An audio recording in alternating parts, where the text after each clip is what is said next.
what I find troubling about the strategy is a couple of things. First of all, the strategy does not acknowledge that there is a serious human rights abuse problem in Egypt. In fact, it asserts falsely, that Egypt has achieved significant national milestones in the field of human rights at the legislative, executive, and institutional levels, and thus now it just wants to build on progress already made.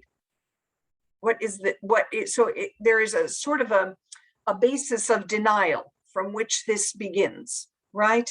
And then there is this emphasis on the need for human rights culture. And I know His Excellency Sadat started to speak about this and the need for improvement in human rights education and human rights culture in Egypt. I am sure that is true, that this is needed on the level of the public, but the suggestion that the basic problem in Egypt is with the public, is with the citizens, I think is ludicrous. The problem is with human rights abuses carried out by the state, and as a matter of policy, it may not be written in laws. It certainly isn't written in the Egyptian constitution.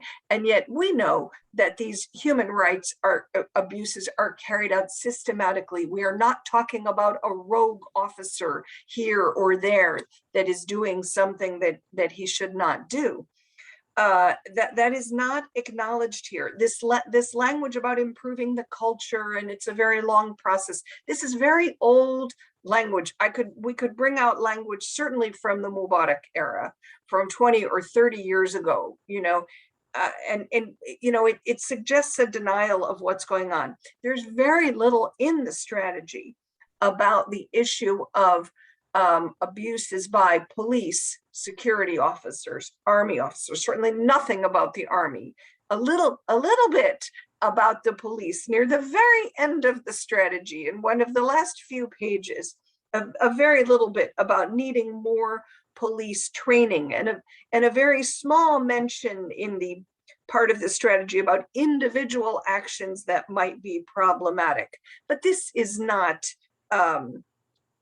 this is not the nature of the problem, and we know that, right? And this is the overall issue. I mean, I was looking at, there are throughout the strategy these boxes that have sort of target actions, like what are the goals that could be reached. And I was thinking, if all of these goals were achieved, and we know, of course, in no strategy will all of the goals be achieved, but let's just say if you took the targets or the goals and every single one of them was achieved, there would be very minimal improvements in the human rights situation in Egypt. So it is setting very, very low goals, all right, and goals that are not commensurate with the problem.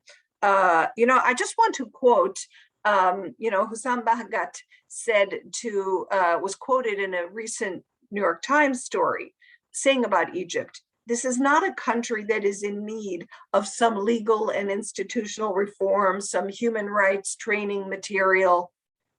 It is a country that is mired in a deep human rights crisis that can only be reversed through a recognition of the depth of the crisis and a decision to shift course. We do not see that here.